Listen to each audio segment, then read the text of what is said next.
Episode 6.2, Healing, Gift of Love, Monday, March 1st, 2021. We're going to be discussing Leviticus 26:18.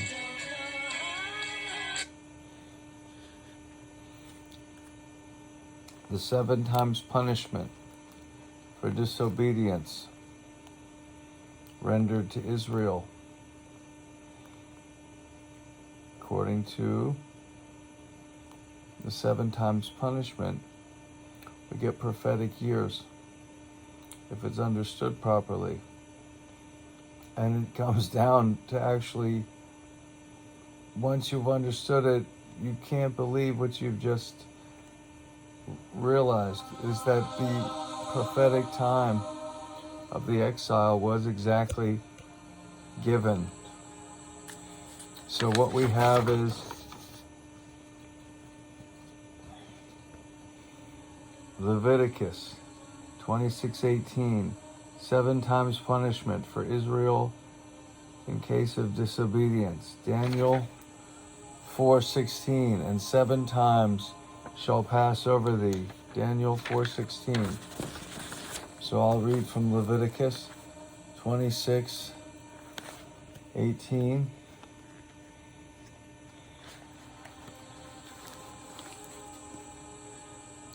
From the book of Leviticus, under the section, the consequences of disobedience.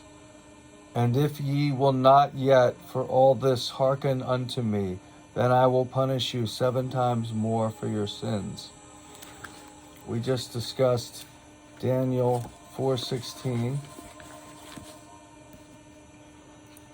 and 7 times shall pass over thee. Let's go to that.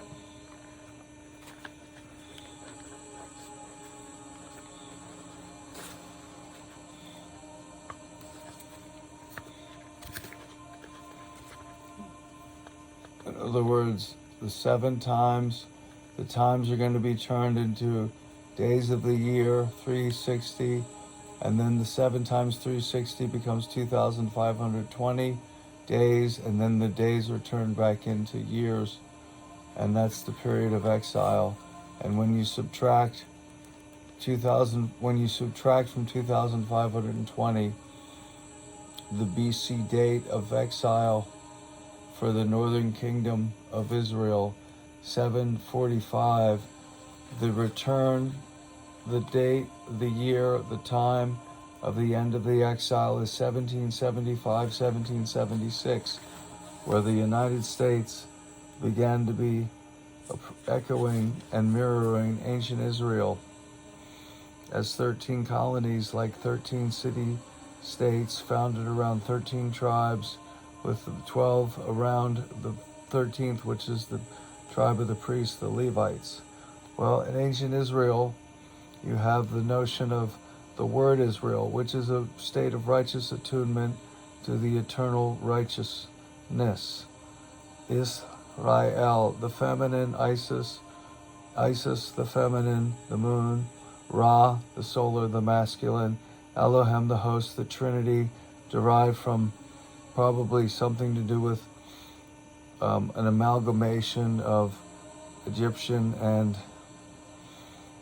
the new monotheism coming through, what is known as the Hebrews, who crossed over and went to the promised land, crossed over the Nile, and escaped and began a new, fresh start in a promised land, like the American colonists, the colonists who went to the Americas and founded what became the republic that is consecrated to God and the redemption, the divine redemption plan, in the same way that ancient Israel, modern Israel, and of course the United States of America were founded, and also as was the foundation of the Great Britain. The original Great Britain was divinely ordained according to the founders of the regime and the upholders. They see it as truly divinely established, divinely maintained, and necessary. And this period of exile, okay, Israel's 7 times punishment for apostasy. Apostasy is becoming a believer that says they're a believer, but they're not really a believer. They're 7 times exile from the promised land. Prophetically, 7 times equals 7 years. 7 times equals 7 years. And 7 years equals 7 times 360 days. And that's 2,520 days. And then you turn the days back into years, 2,520 years. Then, when you do that, then you get to where Israel 7 times equals 7 years. Exile diaspora, which is from 745 to 1933. Israel is gathered and recognized as a nation in 1948, and from 745 to 1933, we have exactly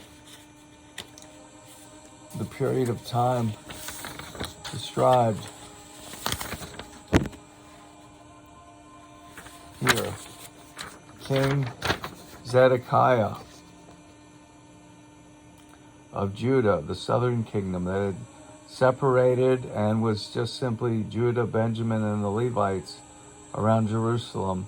And by 586 BC, Jeremiah was warning the last king, Zedekiah, not to fight the Babylonians, to allow the yoke to descend, but do not fight because he would lose everything if he did. And he fought anyway. So Nebuchadnezzar II came, and Jerusalem was taken. The king, Zedekiah, was had his sons brought before him. He was enchained. His sons were murdered before him. He was castrated, blinded, and taken in chains to Babylon. His daughter, Tehatefi, or Terah, was taken by Baruch, the scribe of Jeremiah, and Jeremiah himself went as far as he could get. Supposedly he didn't make it to Ireland, but regardless, she was married into the Zarahite lineage that had existed among the Irish royalty that descends from the second son of Judah, the second twin, Zara, that followed from Pharez. Pharez burst through the breach, and Pharez was the senior son of Judah, and his descendants lead to King David and to Jesus. Now Zara is mentioned twice in the Old Testament and disappears from biblical history, but is by legend his sons founded Athens, Troy, Rome, and then what became Carthage and went to the British Isles. So the lineage of Zara that ended up in the British Isles was then met by the surviving daughter of the lineage from Zedekiah, who had lost against the Babylonians. Jerusalem was destroyed 586 BC. So for 2,520 days into years, 2,520 years from 586 BC is 1933, the beginning of the return of the Jews and to the power, to be welcomed into FDR's administration, which was a model of the future cooperation of Gentiles and Jews in the reconciliation. Now, we also have from 745, the northern kingdom of Israel. In 745 BC, they had split. After King Solomon finished building the temple, the taxes were so excessive that the southern kingdom, where the temple was not well regarded, and the 10 other tribes outside of Benjamin, the Levites, and Judah, they seceded, and they formed their own nation of Israel. The southern kingdom of Levites, Judah, and Benjamin became known as the nation of Judah, and they were wiped off the map in 586 BC, as we just discussed. Now, what we have is is the fact that in 745, this is when Israel, northern kingdom of Israel, 745 BC, was wiped off the map by the Assyrians. And that becomes the basis of the notion of Jesus coming to minister to the lost sheep of the house of Israel. And they would be, the prophecies are that they would be regathered under another name, and they would be a mighty nation leading the way in the redemption, in a sense. Most blessed. Well, that's the United Kingdom in the United States. And USA, of course, is in the center of the word Jerusalem. It's amazing.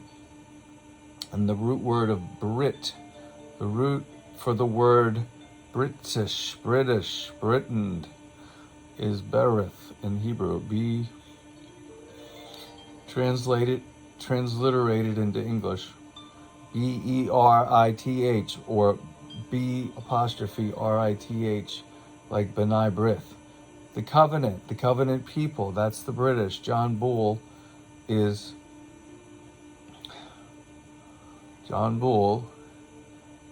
British, are the covenant people. And the line of Judah is on the crest. And the unicorn is the symbol of Judah's other special the other brother that was his high status like Judah was Joseph, who was the son of Rachel, the favored wife.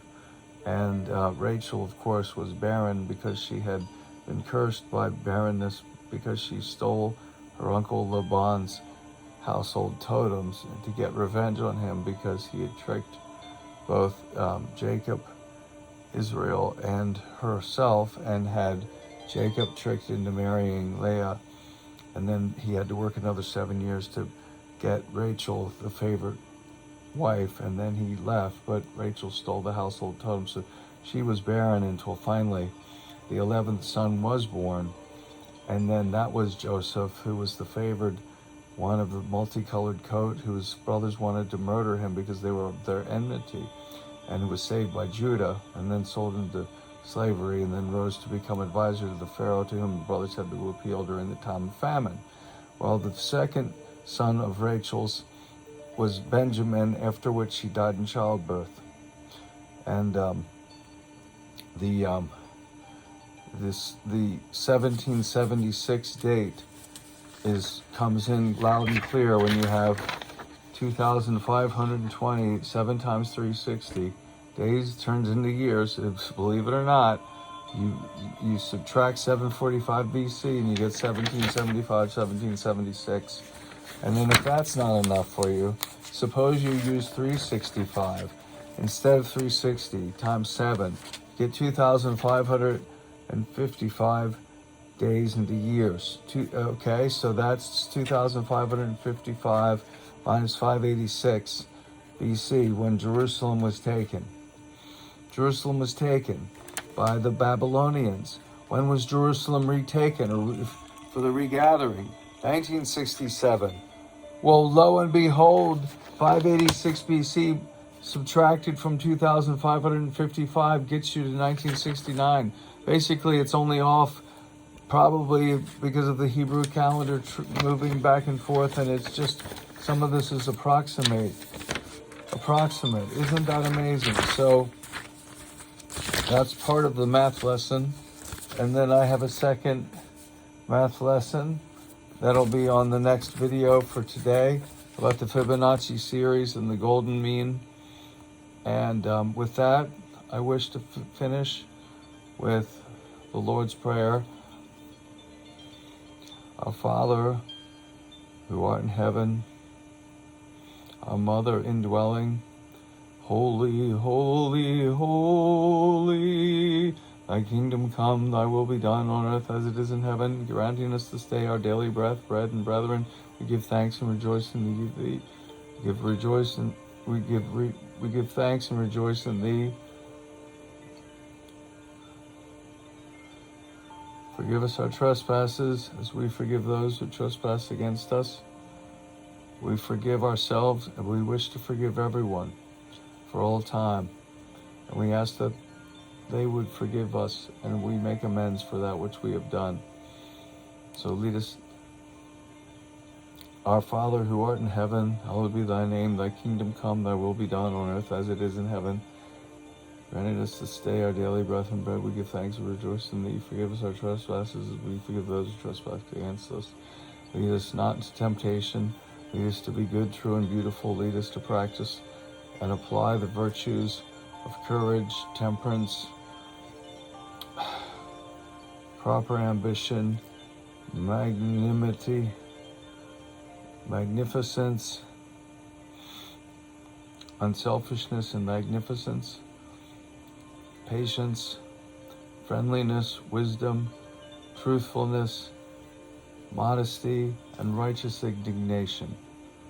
And on top of that, faith, total faith in the divine composer and the purpose that you have in your life is a benevolent one, and that the universe, as we can see through even a scientific observation that can be validated, proven, verified, yes or no, it's relevant, concise, has explanatory and predictive power, and it's verifiable. Is the universe designed to support life? Yes, check. Is the universe designed to support life that supports consciousness? Check, check. Might the universe be designed to produce happiness through the consciousness of the beings that are alive and then you're off to an idea of a purposeful, benevolent creator or ongoing creative process.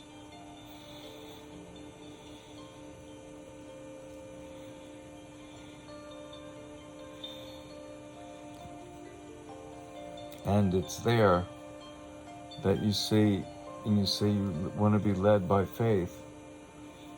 You want to have faith in this and put yourself in the palm of God's hands and let the orchestrator of the universe, the benevolent orchestrator, omniscient, omnipotent, omnipresent, be in charge, and then you can just serve and things will work out for the best.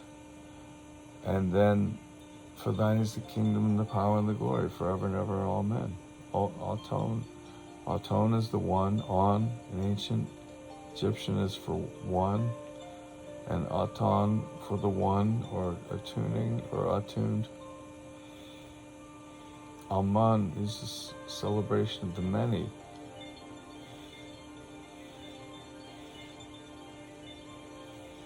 All right.